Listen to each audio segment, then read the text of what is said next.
Good evening, everyone. Welcome to another special edition of the Major League Rugby update on the Bonus Point Rugby podcast. Once again, I'm your host, Tj Olsen. And just before we jump into the pod, I just want to start off by thanking our amazing sponsors. First off, Whalebird Kombucha. If you're looking for a great tasting beverage that is actually good for you, go try them out at your local Whole Foods, Air One, or other health food stores. Secondly, F45 Culver City. So F45 isn't just a gym, it's a real community. And the team are all there to help you achieve your fitness goals with sessions in just 45 minutes. They're currently doing outdoor workouts to work around the COVID-19 restrictions, so be sure to reach out to them to get a great workout during these trying times. So, like I said, it's a very special episode because we have many amazing guests on the show today, as you can see. In any project I'm usually involved in, I always like to collaborate with others just because not only are you able to learn from great people and get unique perspectives, but you also collectively help each other grow and get the ability to share your passions to different groups and different demographics. So on today's show, we have four amazing guests.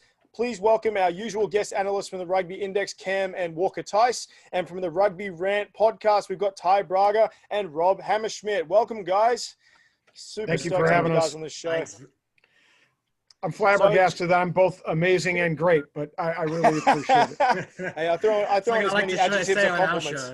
Yeah, flattery will get you everywhere with us, TJ. Of course, mate. It's with flattery and I think beers. It's always the best way to go with rugby people. Is you just hit those two and you're good.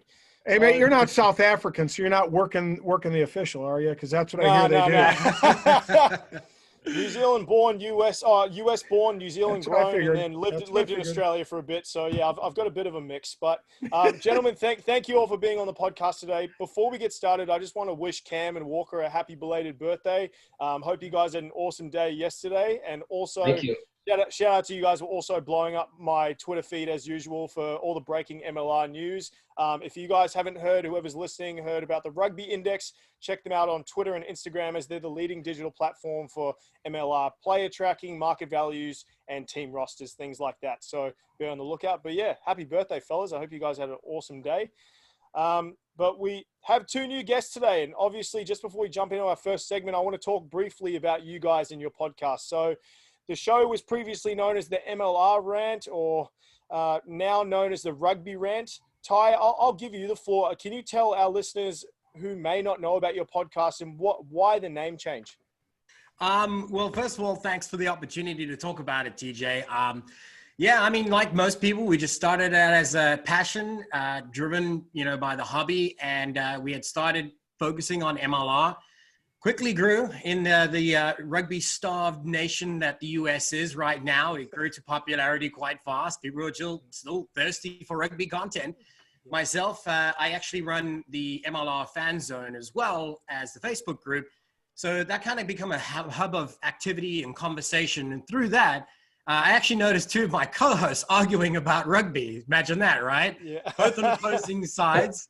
The conversation was fierce and back and forth constantly. And I think the comment was from myself was, well, guys, we should probably put this on TV. People might like to watch it. And so as we fast forward, not only were we successful under the title of the MLR Rant, we've now decided to be able to expand the conversation and open it up to the Rugby Rant. So now we can explore conversations in regards to the women's game, men's game of USA Eagles, Canadian rugby, and everything in between. So, our focus is to grow rugby one fan at a time. And I'm sure that Rob would echo those very same sentiments.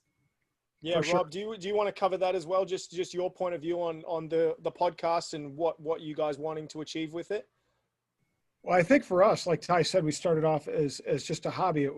Perhaps it was a diversion from COVID a little bit for all of us. And then as things started to snowball and grow, we really kind of caught the tiger by the tail, so to speak, and figured that we were onto something. We had enough fans that were chiming in and commenting on the MLR fan zone, letting us know that they liked what we had to say, and they found our platform interesting. So we decided to take it up a notch for this fall, and we hope that our fans will follow along and enjoy what we have to offer. Awesome. Yeah, I'll definitely get some information from you guys at the end of the episode, just in regards to when your next episode's coming out. Because me as a fan, I'm personally super excited to see that episode. I love the MLR Rant, and I love that whole podcast. Well, just to give you an insight and a bit of a teaser for anybody that's listening, 2nd of September will be, so depending on when this airs, it might already have happened, right? But we're fortunate enough that Rob worked quite hard, and we have an interview lined up with Stephen Hoyles, the assistant coach for LA Giltini. Nice. Now, naturally, not many people have heard anything from the Giltini, so it's an exciting one. Yeah, no, that's good. Yeah, I know Hoyles there pretty well. He knows a lot of my friends, obviously, from Australia, and he's coached the Aussie Sevens, so I know he's dealt with a lot of different people in that regard. Right. So yeah, I'm definitely looking forward to that. I know he's a great coach and he's a great guy, so super looking forward to that one. But without further ado, let's get stuck into the first segment, and our first segment is usually our rapid recap. So where we go usually give a quick recap of all the new signings, re-signings into MLR. So Walker, do you want to jump into that one? Yeah, it's par for the course. It's been a busy couple of weeks for MLR. This is essentially the restricted free agent time and should be wrapping up. So while this has been a pretty active couple of weeks, I imagine the next couple of weeks are going to be equal, if not just as active. Atlanta kind of kicks it off with Jonas Petra Kopolopoulos. That's a last name, yeah. Martini Kalapousi. Pele Kali at Austin, Samoan-born scrum half. You've got Martello Torabella. You've got Frank Hala, which I'm really excited about, a New Zealand capped 7s and 15s player, a great winger for them. Wasn't sure if he was going to be returning. Obviously excited that he is. Dallas continues to stay young, which I'm really excited to see. I think it's the first team that really hasn't made a splash with big names to start. It's all been very youth oriented, and I'm really excited to see that it creates a great foundation. But James Malcolm, a U20 Scottish front rower, Conrado Rora out of Argentina, 7s player and U20 15s player. DC re-signed the Canadian legend at this rate, Kieran Hearn, the Houston Sabercats. Let's see here. I'm not going to be able to pronounce. They signed a Georgian prop. These are some brutal names.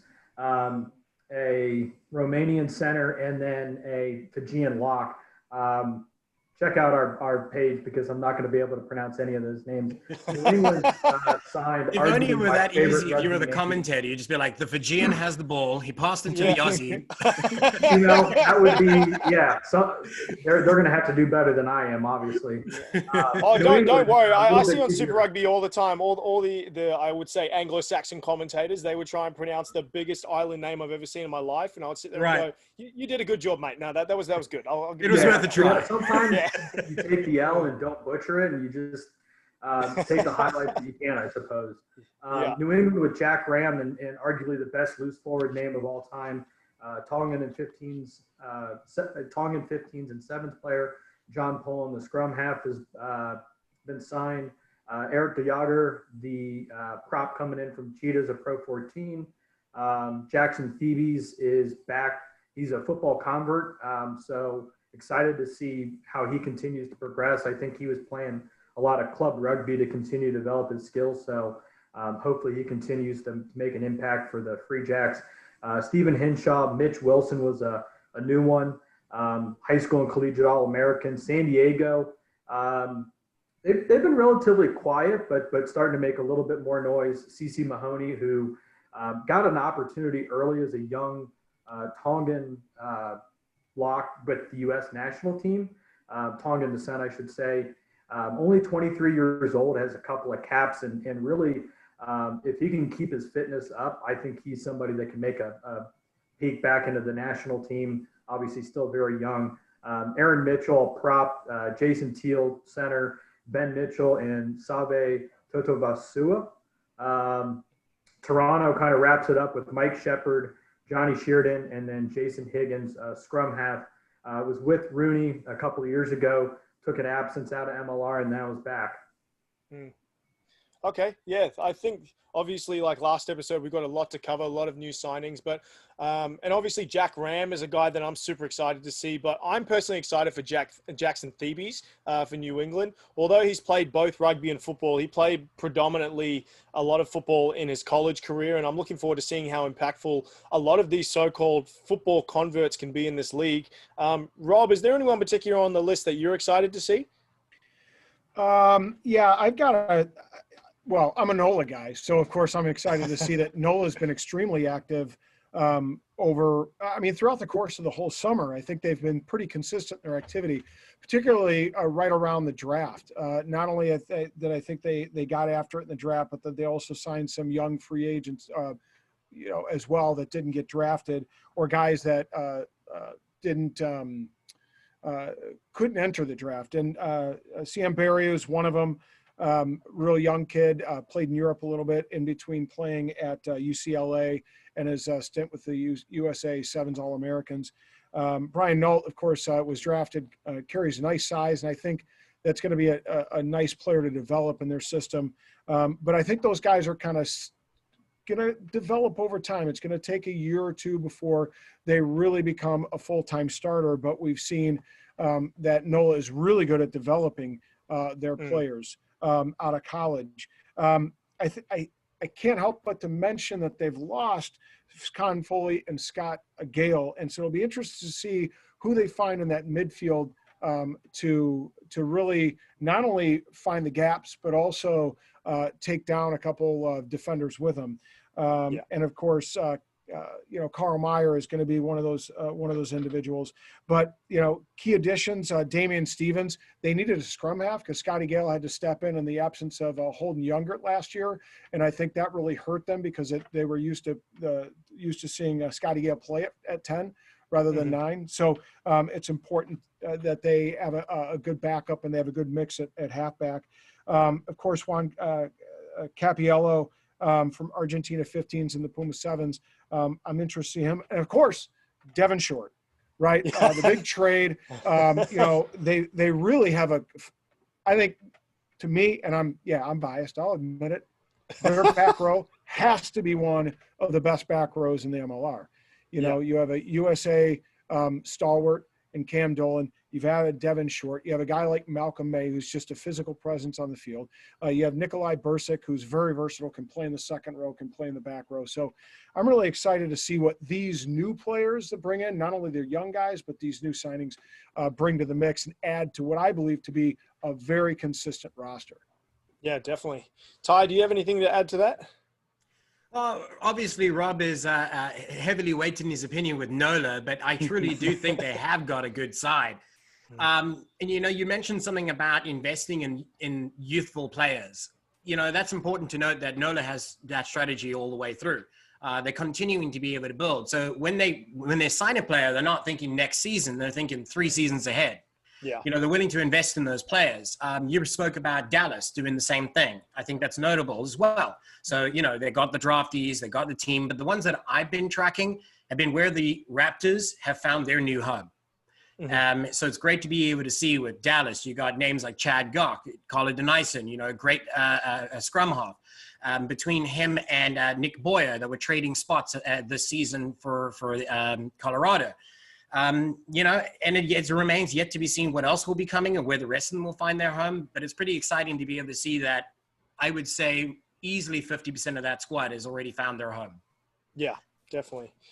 So I think that will wrap it up for our rapid recap. And Cam, don't worry, I didn't forget about you because I'm going to get you the first opportunity to talk about our next first topic. And it's a big one. It's about DTH Van der Meer. I never know how to pronounce his name properly. I always butcher it. So Walker, you're not the only one that does it. And DTH has played in 3 World Cups for Canada. He played for the Saracens. He played for the Scarlets. And now he's been with Glasgow for a while. And he's supposedly in talks with multiple MLR teams. So obviously, I know you guys have multiple reports. Ty, you'll probably have something. Rugby Index and Rob, you guys will have something. But instead of me getting the reports, I want to ask you guys today, who you guys think this amazing veteran player would fit well and in which team? So, Cam, I'll go to you first. Where do you think he will be a good fit? This might be a newer club or a name that's thrown around. But I see a franchise like San Diego being maybe not a fit, but his top choice for him. A lot of people threw around like LA or Seattle just because West Coast, and LA, he kind of is one of those blockbuster players you think LA would try and go after. But I think from his perspective, he's used to a pretty high level competition and standard from playing overseas. And I mean, San Diego set the precedent that they're going to be a staple at the top of the table in the MLR. So I think going to a club where it's nothing but consistency and winning, he's not going to go to a club where it's going to be a project or a work in progress. It's going to be something where it's win now. We're competing for championships. Yeah. Okay. Well, it's the battle of the brothers now because I'm putting you on the spot. Walker, who you got for this one? I'll answer this in two parts. I would love to see him go to LA. Big name, big city. Let's turn on the lights and have a show. I personally think, having spent a lot of time throughout his life in British Columbia, Seattle is where he's going to end up. They obviously didn't have the abbreviated 2020 season that they probably had hoped, being two-time defending champs. So, but to Cam's point, he goes to a club that, while 2020 was maybe a little bit rocky, you talk about history, and they've got 2 championships out of 2. So being close to a home and going to a winning program doesn't get much better than that. Yeah. Okay. Ty, you're next, and I'll round it off with Rob. I kind of echo the same thoughts as Walker there. I think that Seattle could very well be a logical home for him. I think the side of play, proximity to home base for him is good. I also like what Cam had said about San Diego. So there's merits in both those conversations. And then with LA, you have to think that they are working hard to be able to target a high-profile player, and he would fit that bill. But then that being said, playing at the high level, at the highest level possible, I think it would probably be between Seattle and San Diego, given their history of success and given the consistency that they have in what they do, and the players that he has the ability to be alongside, with Chris Robshaw being the addition to the team in San Diego. What a phenomenal platform to be able to build and move even further forward in your own career as a player, to be alongside some of the best that have ever seen the game. Mm-hmm. Okay, Rob, you got the final word. Who you got? Oh, I'm under the gun here. So I like San Diego. I think it's a nice choice, of course, with the loss of Ma'anonu going back to New Zealand, and they have a need for some depth at center, but they were extremely deep to begin with. So that's a possibility. I like Seattle too. They have a couple of young centers that Seattle drafted, and what Nick Taylor and I think the other young man is Stevens. I can't quite remember, but it'd be nice to have at 34 years old. Here's a guy who could provide a lot of guidance for a couple of young centers that have some promise moving forward in the future. So certainly it would shore up an issue, this year, possibly next year. But then you start to turn over the reins a little bit to some young guys. But I'm not going to overthink this. I'm saying Toronto. All right. Okay. I'm saying Toronto. All right. We spoke with Bill Webb a couple weeks ago, Ty, right? And, right. I got the sense from talking to him that they weren't done, that they had a couple of aces in their back pocket. And I think this is one. I mean, of course, he plays for Canada. And don't forget, they lost Dan Moore, right, at the wing. And he can go at the wing too. So I have a sense that they'll really get a lot from his leadership if he goes there. He's a known commodity with Toronto. He's a known commodity with the boys that play with the Canadian setup. And I think it would make sense and solidify that roster and settle them down and prepare them to pick up where they left off last year. All right. So quickly, with raise of hands, how many people think that he's going to make a 4th World Cup in the squad for Canada? I think that it's definitely a possibility. Yeah. In the world of possibilities. Yeah. I mean, you guys see how much look, when you're talking about second tier nations, we just don't have a lot of options that is required when you go into World Cup. So I think, you notice there are a lot of guys in the USA setup and Canadian setup that have been to 2 and 3 World Cups. Because they want the experience, they want somebody steady, they want to know commodity, they want a guy who's been in that before that can lead some of those younger guys into the process. Right. Yeah. And the other thing to consider, though, is playing at home in North America, so to speak, there's far less games in a season for them. If you're in the European League, so the physicality on your body tends to be less from what a lot of players have said. So it could have the ability to mean that you play your rugby a little bit longer. Mm-hmm. Well, I'm definitely going to be biased here living in LA, and I hope that he does come to LA, and I hope that that could be one of the big splashes that my anonymous source told me. So that would be something that would be amazing. But to be honest, if we're being realistic, it's most likely going to be heavily Australian, or most of their international players are going to come over from Australia because of that connection. Right. But we'll see. I would love to see him in any of these teams because he's a phenomenal player. But let's move on to our second topic for the episode, and it's going to be regarding the Alex Maggleby's interview with George Kilbrew. So specifically, I want to split our conversation into two key areas. So obviously, we've got the financial growth of the league, and we've got the MLR's marketing strategy. So firstly, let's chat about the financial growth. And one of the financial focuses for growth is the implementation of the expansion fees. So if you're listening to this, please don't fall asleep. We're going to give you an explanation, and we're going to go through all this. But for Walker, for our listeners who don't know about these or don't have an in-depth understanding about these, can you walk us through what these are in place for and how they support the league? Yeah, they're very prevalent in really any single entity model. It's a license to have a franchise is the easiest way to boil it down. So as the league continues to grow, as the value of a team continues to increase, a new club coming in with the pursuit of joining MLR will have to pay a franchise fee to join the league. That value is accumulated in a number of different ways between number of teams and perceived value or valuations of other clubs, but the league as a whole as well. And then that money is very vital for stability throughout the league. A lot of it goes to the league office, but it's also distributed throughout the other clubs. So, you bring in, and it's rumored to be about $10 million nowadays, where you interject $10 million, and let's be honest, it's pretty vital for a lot of clubs right now. Even if the league office takes maybe $1 million of that, you distribute another 9 between 13 active clubs, maybe 14. Obviously, Kanaloa potentially joining. That's that $9 million over 13 teams. That's close to $800,000. That's significant dollars that can really keep clubs afloat and keep some of these fringe clubs financially stable right now. And that's why I think there's been a lot of talk back and forth of fans, especially.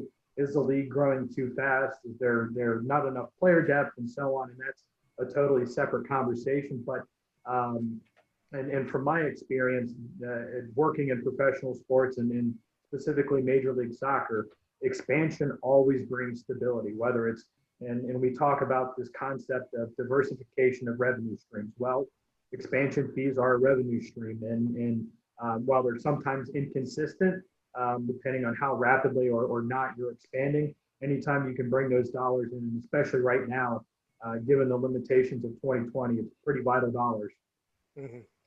Rob and Ty, do you guys have anything to add to that in regards to the expansion fees, or do you think that it's pretty well covered with Walker?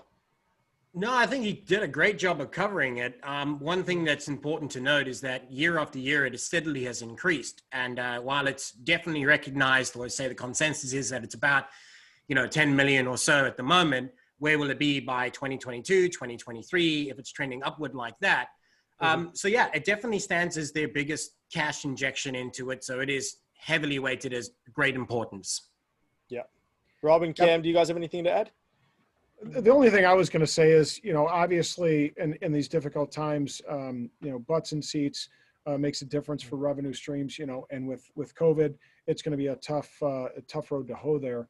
And without a TV production rights, without a TV broadcast contract, it's going to be really important that at least the addition of these teams, and we're seeing some teams coming this year, especially with Kanaloa, LA, Dallas, and there's talk of Florida, Miami franchise.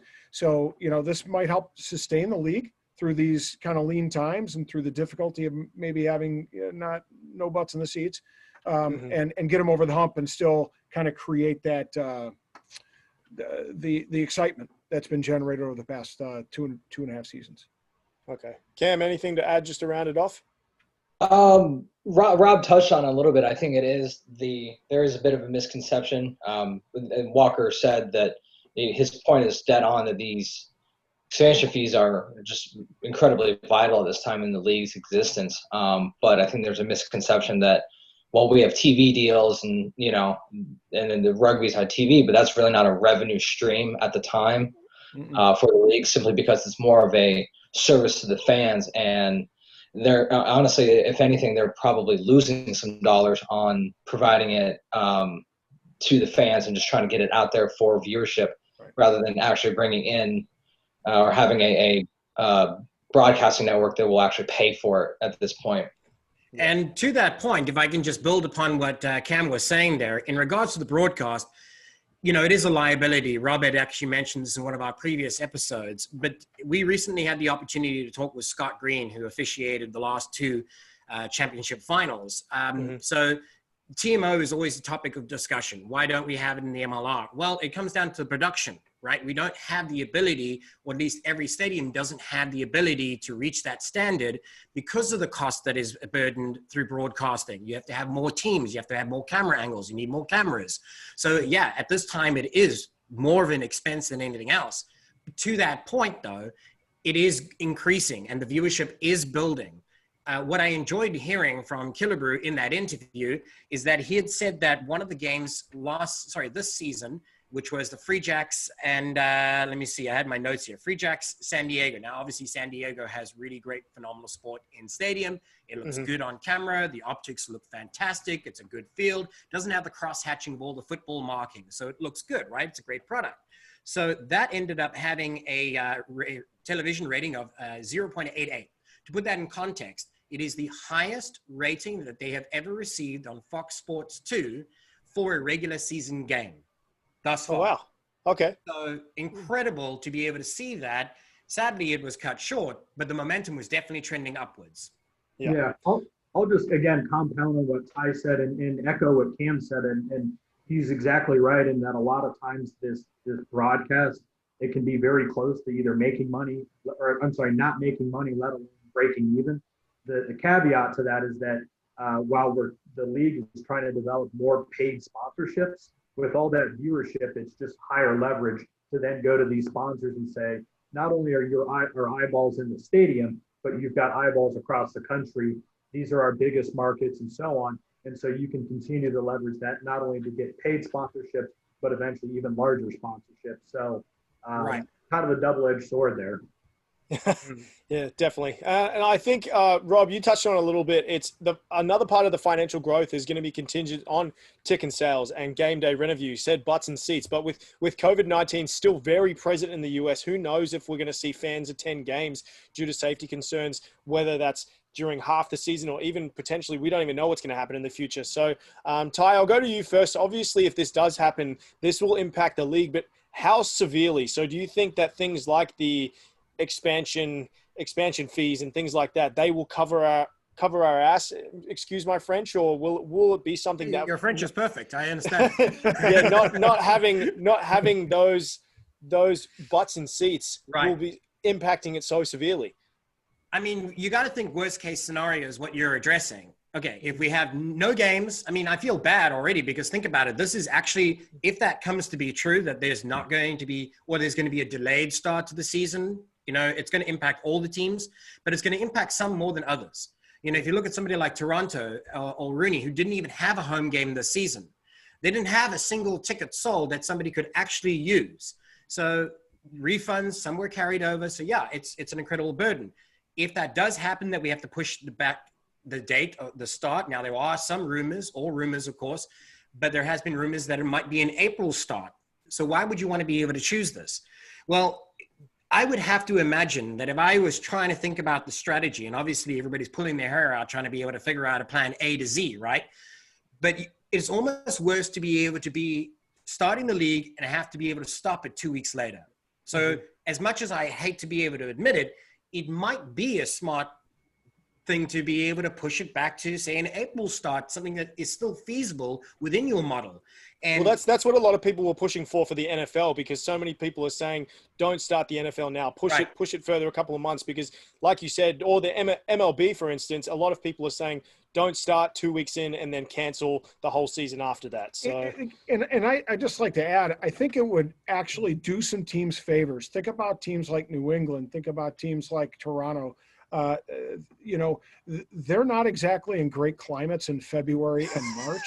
Yeah. Okay. I mean, I live in Chicago, and it is not fun to play rugby anytime in February, and March is just wet, right? And it's no fun, cold and wet, and it's no fun. So you're doing them favors by pushing off, because, you know, we had Doug Wilkie from Arrows Up, and he talked a lot about the fact that, you know, it's a lot of pressure to have Toronto fans show up to the turnstiles 8 weeks in a row without a break, right? Whereas other teams like NOLA or Atlanta or Austin and et cetera, they can have a couple weeks on early on, then they have a week or two off, and then they can bring fans back. They can have their watch parties for away games. It's a lot easier on the fans' pocketbook and time. So by doing, you know, a delayed start till April, I think you're going to actually do a lot of favors to generate a lot of momentum and energy in those northern teams. Yeah, definitely. Okay. Does anybody have anything else they want to add to that just before I move on to the marketing?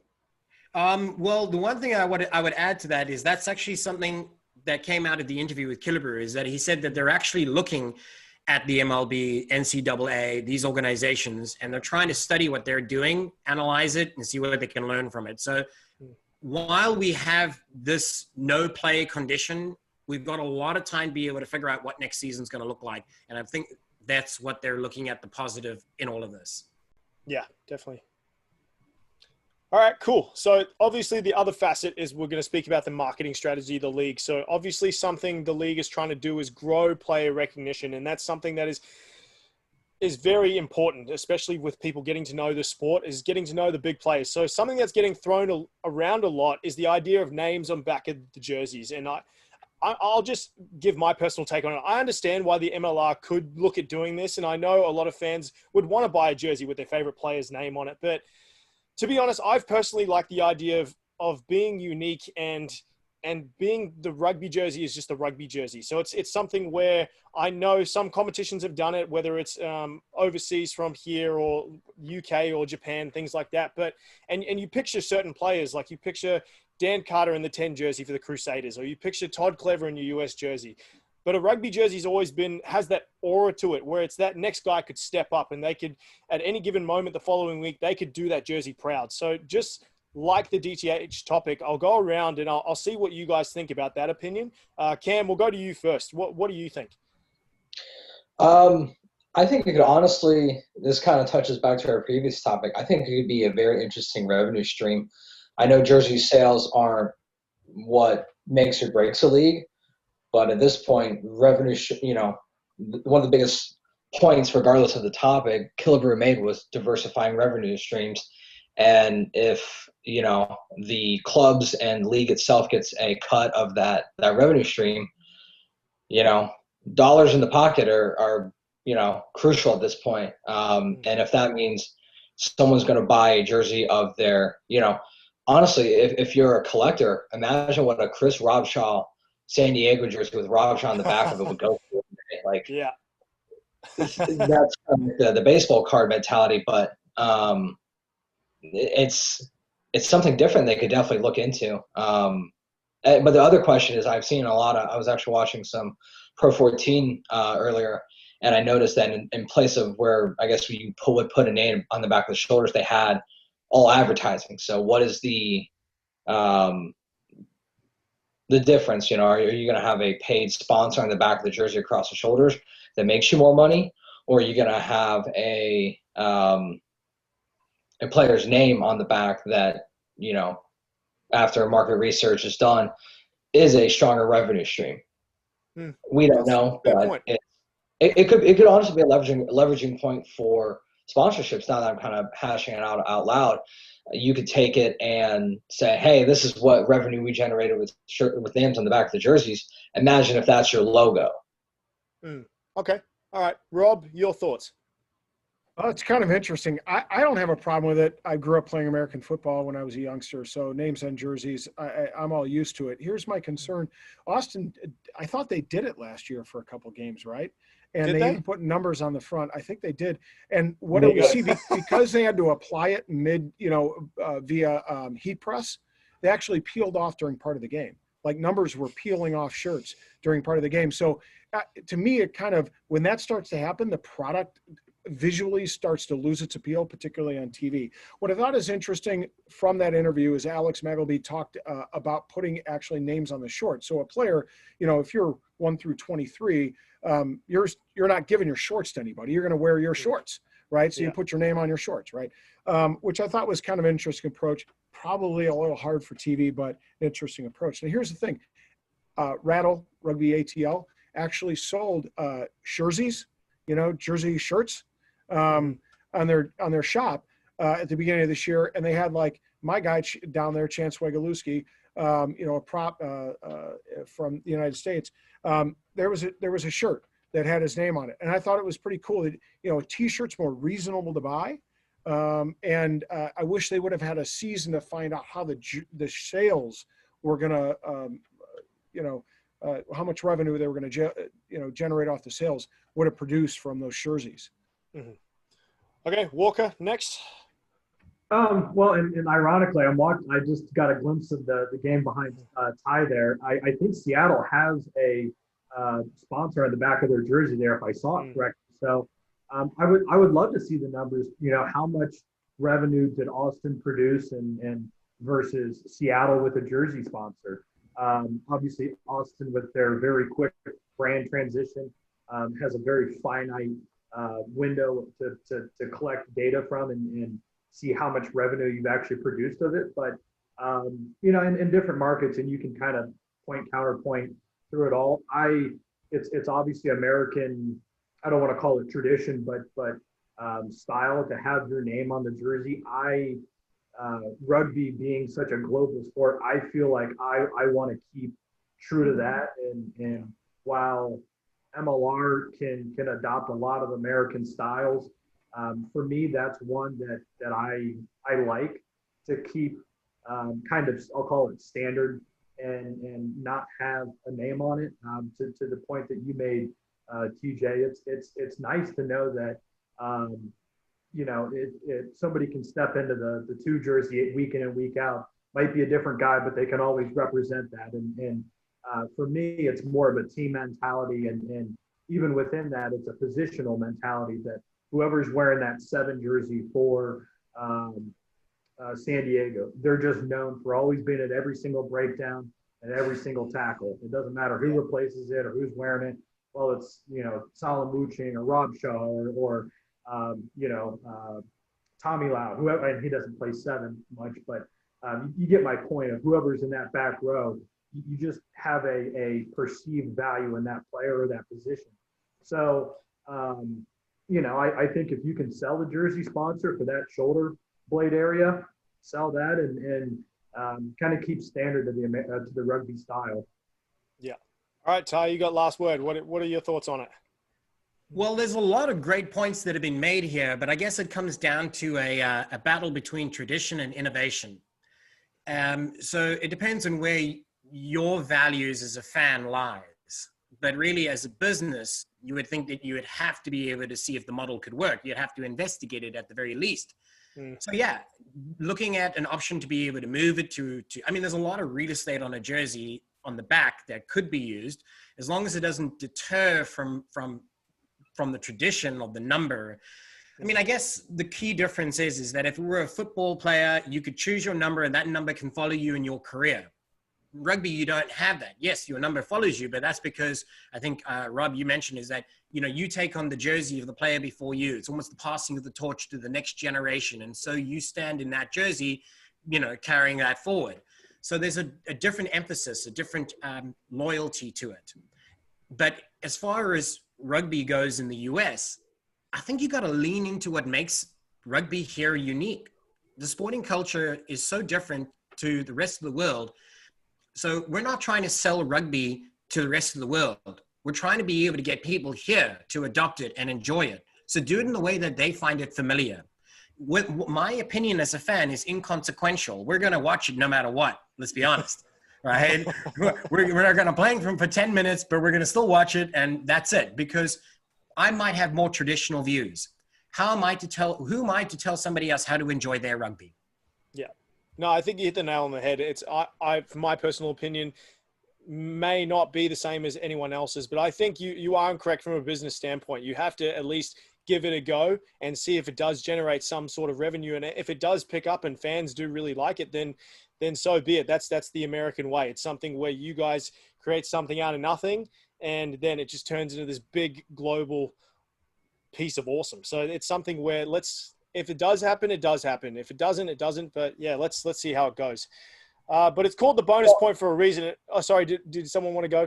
Yeah. Well, I was going to say, just kind of a final point. In a league that has the Giltinis and the Gilgronis, his name's on the back of the jersey, such a extreme, you know. Like I said, we complain as fans, but guess what? We're still going to be watching it. And you had to throw that in there, didn't you? You had to. Yeah, I saw it. I took it. Oh man, yeah, no, that's definitely a great point. All right, well, it's called the bonus point for a reason. On the bonus point segment today, we're going to be talking about an interesting topic that's been also thrown around the MLR a fair bit. So it's common knowledge that we've got a cap on how many international players we can have on one MLR team. And the focus is obviously to develop American players. But the Rugby Index boys and I have had conversations with current MLR players and other guys about why the same rule isn't implemented for coaches. So just before I get everyone's opinions on this, I just want to jump in on this topic because I actually have I have a good, I guess, opinion on this. So although some may disagree with me, I see it this way. The limiting on players is valid because you want to grow the game here. You want to develop the younger talent and you want to grow depth. That's why a lot of rugby nations are so powerful, is because they have so much depth. But me personally, when I think about international coaches coming into the league with such a new league and trying to develop players, I think it's supposed to be the best person for the job. And they provide experience and rugby wisdom that some coaches may not, because rugby isn't a tier 1 sport here in the US. But I'll give you an example. I do think there are some amazing American coaches who definitely can coach in the professional level. Guys like Kevin Battle, he was a part of the US international program as a manager. He's been the D1A Collegiate Rugby Commissioner. He's created the Santa Barbara Rugby Academy from nothing, and he previously coached the pro rugby team competition for Sacramento. But coaches with that much experience and knowledge or potential who are US born don't grow on trees. So you've got guys like Mike Friday from England turning the US Sevens program into number 2 in the world. Even me, when I think as myself as a coach, I grew up around the sport as a tier 1 sport. I developed around it at a very young age. My family, they either coach professionally or they played professionally. So I was able to experience that. And I feel that knowledge, it gives me a leg up in some of those conversations, but that's not saying that American coaches couldn't get the job done as well. I just feel that the best person for the job has to be there. So if USA Rugby, along with the MLR, continue to focus on developing the coaches in their communities, whether that's providing coaching camps and bringing guest lecturers, giving them opportunities to coach the MLR academies, I definitely believe that it's possible to get some American coaches into the MLR, but I think we need to focus on who's right for the job and not right because they're American. And that's my opinion. So Rob, I want to hear your thoughts first. What do you think about this rule if it was to be introduced? Are you for or against it?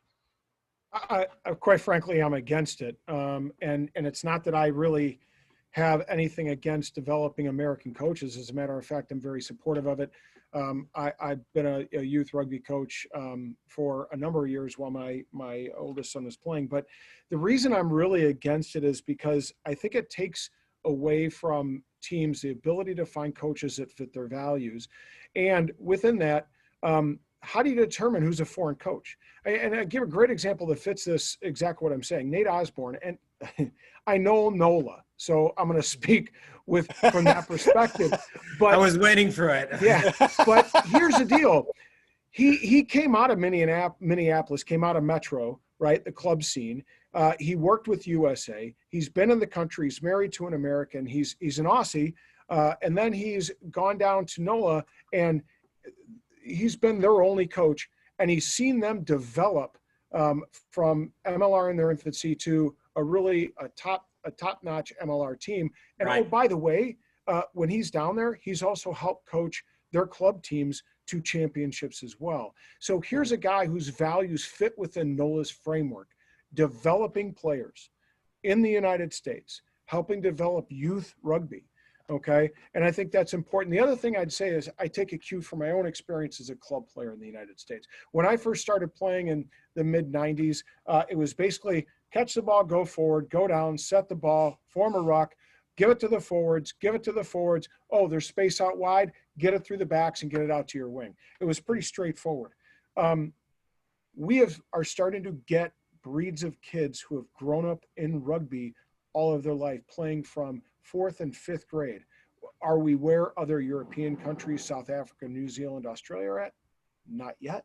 But those kids are getting there with increased skills and understanding of the game. We need to make our strategies, defensive and offensive, more complex. How do you do that? You bring coaches who are used to developing kids and developing players in those systems. Yeah, no, I agree with that. And just some context for anyone who's thinking that I can't judge. I was born here in the US and I just moved back to New Zealand. So I technically am an American coach. So I understand where a lot of people are coming from if they disagree with me. So just throwing that point out there. Cam, you're up next. What do you think about the law? I think there's a compromise that could be made. I think we talk about I think that at least for Americans, the first one that comes to mind is American football. The NFL has the Rooney Rule, where a coach of minority has to be interviewed for every opening position within the club. Now, I think that rule can be doctored a little bit because we're not necessarily focused on minorities at this point, but more so, can we have some sort of rule instated with where we can have at least one American coach interviewed, obligatory interviewed for a position when it opens up, just get him in front there and see, because I think that's part of the hardest part is that American coaches don't necessarily have that pathway or that clout. They might be qualified if you got in there and just listen to them talk rugby, but they don't have that clout or the pathway to get in front of a franchise at this point to prove that. And another point I'd like to make, I was kind of doing some research on this. It kind of got me interested. This isn't a singular problem or event in America. And what I found is at the last World Cup, over half the teams had a head coach that was not native to their country. And that the majority of those coaches were actually New Zealand, South African, and Welsh. And so what we're finding is that pretty much all of our coaches, doesn't matter if it's the World Cup top, all the way down, are coming from a handful of nations. Yeah. Okay, Walker, you're up next, and I'll get you to round it off. I kind of echo what Cam said, and I totally appreciate Rob's point of that it's the best man for the job. And I think we can all agree that if somebody is head and shoulders above the rest of the competition, whether it's a player on the field or a coach in the press box or on the sideline, you want the best man for the job. But I do like Cam's point of creating an opportunity and a pathway. It doesn't mean by default, if an American applies, they get the job. It means that, if we have a position that opens, we go out, scout, recruit, maybe our top 3 to 4 prospects. And if we have a domestic opportunity, we give them a shot.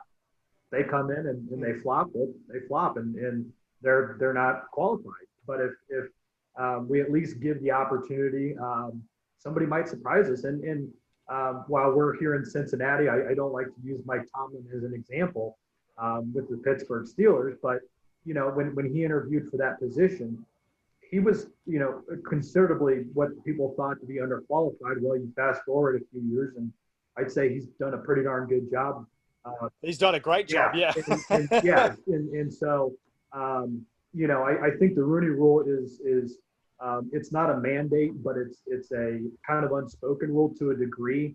It's an emphasis. It's a a pathway. It's a process that you try to implement.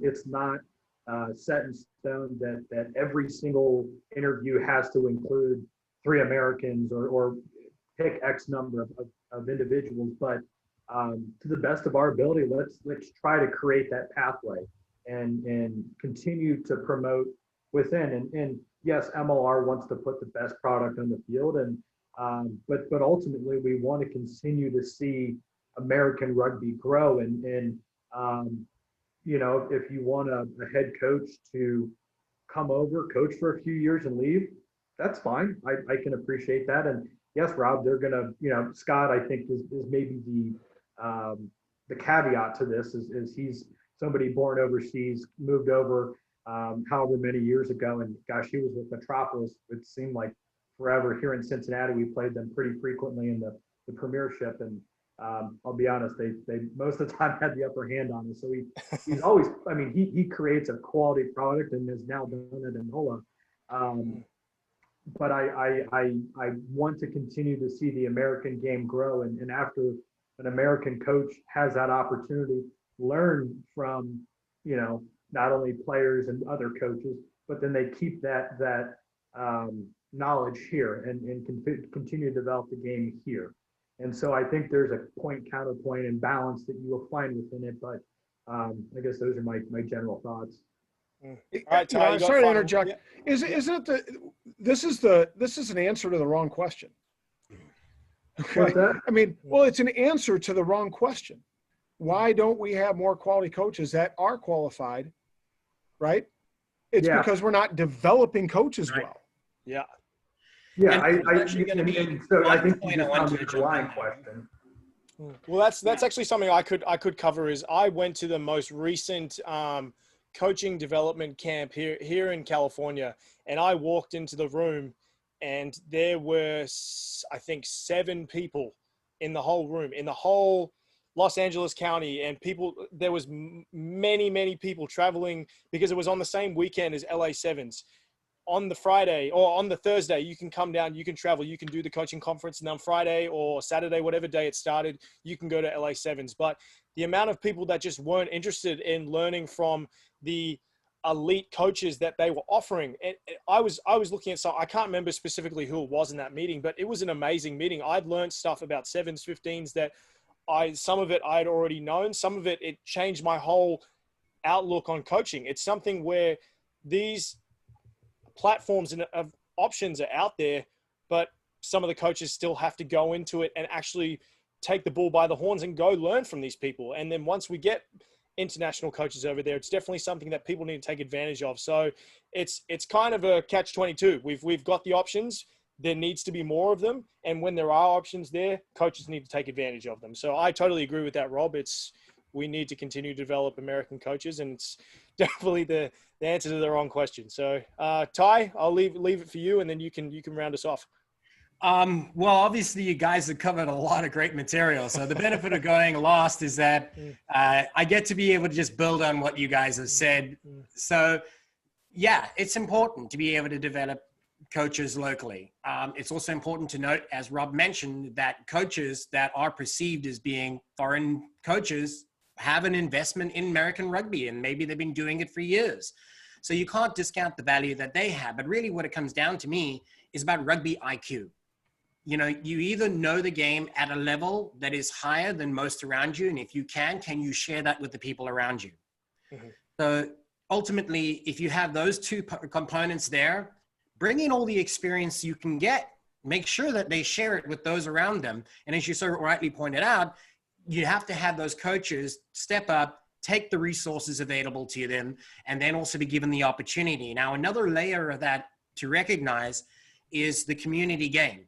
So get organized. All the different unions as they are, obviously with USA Rugby in disarray, so to speak, it's a bit disjointed. You know, unions had to pick up the ball and run with it themselves. They've had to organize themselves for how long in the US? Since pretty much the start, right? So until there's a lot more unity there, there's a lot more cohesion, there's a lot more cooperation between them all, these guys won't get the opportunities and the resources they want to be able to explore becoming coaches, to be able to develop as a coach, to be able to then reach the higher levels. So there's a hell of a lot of components to be able to address. But I guess the strategy is you need to be able to work it from the top and you need to grow it from the bottom, and it will meet in the middle. Yeah, TJ, you know, and I'm passionate about the coaching issue, which is why I'm interjecting quite a bit. But, you know, you brought up a great point about access to quality, you know, skills lessons or quality clinics or whatever. I got my level 2 from USA, and then I wanted to go to a level 3. I could never find a level 3 clinic that was reasonably distanced for me to travel to, considering, remember, that level 3 clinic required me to stay overnight at least 2 nights. And I'm doing it for free. Yeah. You know, right. It's at a cost to me. So I think there's that piece too. USA Rugby is disjointed now. So does that responsibility fall on the local unions and the local organizations to provide that? I do think that with World Rugby stepping in and assisting USA Rugby, I do think that we hopefully will go in the right direction. And that's the reason I moved over here. Is I came over here because I saw how much potential America has in so many other sports plus rugby. They've come into a sport, they've learned it, and they've developed, and then they become the champions at it. That's what America does, and that's why I'm here, because Americans, they do it the best, and you can't disagree with that.